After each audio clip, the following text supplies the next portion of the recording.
It's no secret that Limsa Lominsa practically dominates Eorzea's western coast, laying claim to almost everything within the sea. This includes a chain of islands south of Vilbrand called the Cialdales. But this archipelago wasn't always contested by Limsa with such confidence.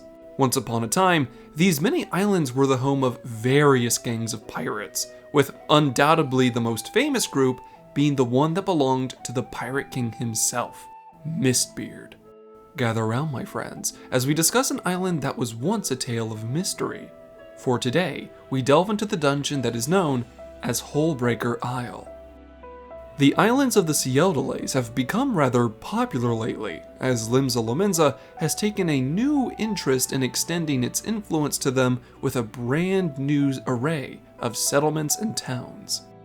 But this archipelago wasn't always under strict control.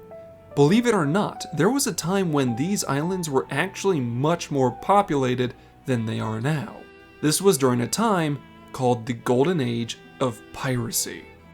While the Isle of Vilbrand is very large, it was also extremely popular, being where they built the capital of Limsa, as well as being home to multiple beast tribes. This meant that if pirate gangs didn't already stake a claim somewhere, they were out of luck. And since land upon Vilbrand was contested more than once during those years, many pirates were looking for a place to stash their loot and relax away from prying eyes.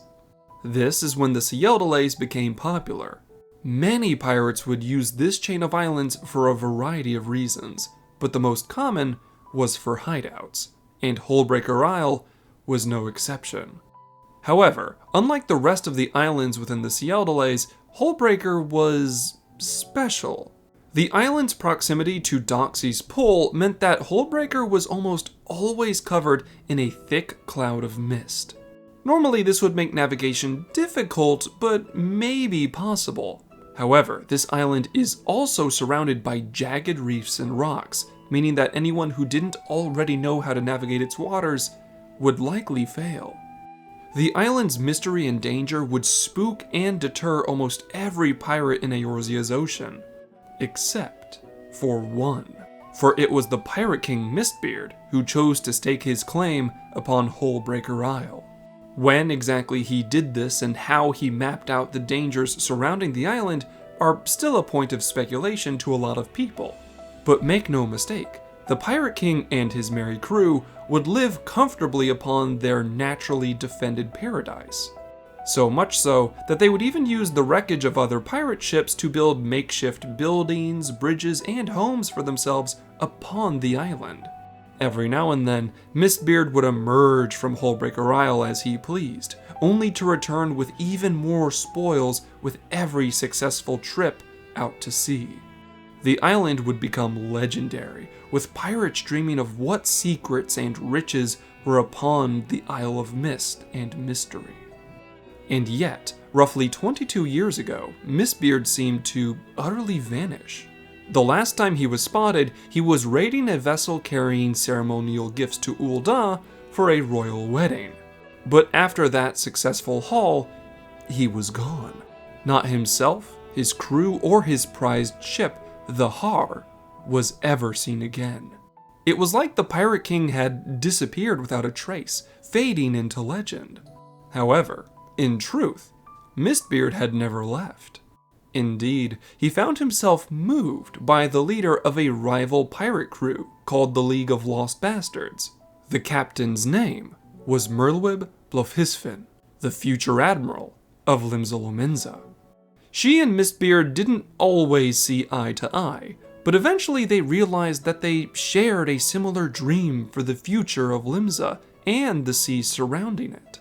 So, eventually, as Mistbeard would disappear, a man known as Einzar Slafirlson would suddenly emerge at Merlwyb's side. As the last man to assume the persona of Mistbeard, Einzar happily gives the Admiral his counsel and tactical mind in order to see their dream for Limsa realized. In fact, despite Mistbeard's bloody reputation, there are multiple reports of Einzar being the voice of restraint and reason whenever Merlwyb desired to solve problems with remarkable violence.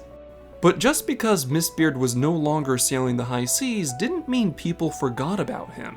In fact, Hullbreaker Isle became even more famous, as countless pirates drooled at the thought of what riches must be stashed away upon the Island of Mist. Many crews, both pirate and not, would attempt to raid Hullbreaker Isle in search of this bounty. But without the clever guidance of Mistbeard, approaching the island safely seemed more and more impossible. If that wasn't enough, rumors that a kraken was nesting within those waters would certainly scare away anyone else. And as a result, Hullbreaker Isle would remain untouched for 22 years. But eventually, the calamity would shake Eorzea to its core, and after Bahamut's rampage, the thick mist surrounding Hullbreaker Isle would randomly lift on rare occasions. On one such occasion, a merchant vessel accidentally navigated the dangerous waters and saw what everyone had dreamed. Off in the distance, they could see Mistbeard's flagship, the Har, in all of her glory. Not wanting to test their luck in such hazardous waters, they sailed back to the mainland and told everyone what they saw. This stoked a fire within the hearts of countless sailors, each of them eager to take up the call of adventure and seize the Pirate King's treasure for themselves. Upon hearing this news, Einzar knew that it was only a matter of time until something of unique value was found, something that he planned to leave forgotten. The Storm Marshal would discreetly request the aid of a trusted friend and proven adventurer to retrieve a special chest bearing Mistbeard's symbol. With the guidance of Einzar and help from one of his loyal men, the adventurer safely made landfall upon Hullbreaker Isle, and the search began. They cut a path through many overgrown plants, dangerous animals, and deadly traps, getting closer and closer to their destination. Along the way, they saw evidence of the many pirates who used to live here, but eventually, they found what they were looking for. There she was, the Har, Mistbeard's infamous flagship, responsible for many pirate legends. But the ship wasn't alone. The kraken that was rumored to live here was indeed real, protecting the Har from would-be scavengers. It turns out, the only pirate crew to subdue the kraken was Mistbeard and his flagship. So either out of respect or deference, this mighty beast had made Hullbreaker Isle its home and protected the Pirate King's treasure with violent force. But the adventurer wasn't deterred and managed to push back the aquatic beast with the help of their friends. As such, the loot of the Har was theirs, but they had only come for one thing: Mistbeard's personal treasure chest. With the coffer in their possession, the adventurer vanished from Hullbreaker Isle, leaving what meager trinkets remained for scavengers. Once the coffer was returned to Einzar, he revealed its importance, for in this chest was the original mask of Mistbeard himself. For more than 300 years, the Pirate King would pass on this mask and mantle to like-minded men, keeping the legend alive.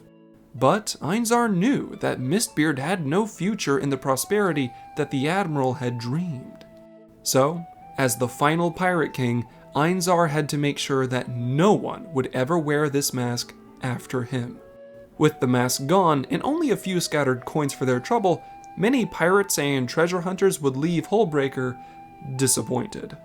And yet, now that the mask was gone and the mystery around Hullbreaker broken, it seemed a waste to not take advantage of such a formidable location. It turns out that Einzar petitioned the Admiral to turn Hullbreaker into a training ground for Lominsa's best, something she happily agreed to. This would actually be one of the first islands within the Cialdales to officially be repurposed by the city-state. However, the training gauntlet that was built upon Hullbreaker needed to be tested, and who better to run it first than the trusted adventurer that Einzar respected. However, this adventurer had a bit of a reputation, and other pirate factions such as the Kraken's Arms and Sanguine Sirens couldn't help but take this as a chance to knock them down a peg. Ultimately, they failed, and the adventurer reached the end of the gauntlet after humbling both pirate gangs. But watching all of this unfold stirred something within Einzar. The rush that came from battle, the excitement of a worthy challenge. And eventually, he could no longer help himself. The patient man that stood by the Admiral's side was gone, and Mistbeard had returned. Like riding a bike, he fought with the same ruthless cunning that he knew all too well, rejoicing in his chance to be the legend once again. But no matter how familiar, being more than 20 years out of practice with anything will slow someone down. And as such, the adventurer would conquer the legend, and Mistbeard was made to yield. Yet there was no resentment or falsehood. Einzar and many of the other onlookers would laugh and cheer, happy that the Holebreaker Gauntlet was a success. And that, my friends, is the tale of Hullbreaker Isle, the infamous home of the Pirate King Mistbeard. While his legend will now fade into history, it's likely for the best. So long as Mistbeard could rise again, the future that the Admiral was trying to inspire might never come to pass. As such, it has been finally made to rest. But unknown to many Lominsans, the Pirate King walks with the Admiral, and many members of his once mighty crew have become respected leaders and citizens. Indeed, the strength and cunning of Mistbeard has become part of Limsa Lominsa itself. So, be mindful whenever you walk the streets of Limsa. You never know who may have been part of the Pirate King's crew. Stay safe, my friends. Thank you all for watching to the end. If you enjoyed this video, why not subscribe and share this with your fellow adventurers? With your help, I'll try to reach out even further and bring even greater stories to you. Although, I'd be remiss if I didn't acknowledge my biggest contributors.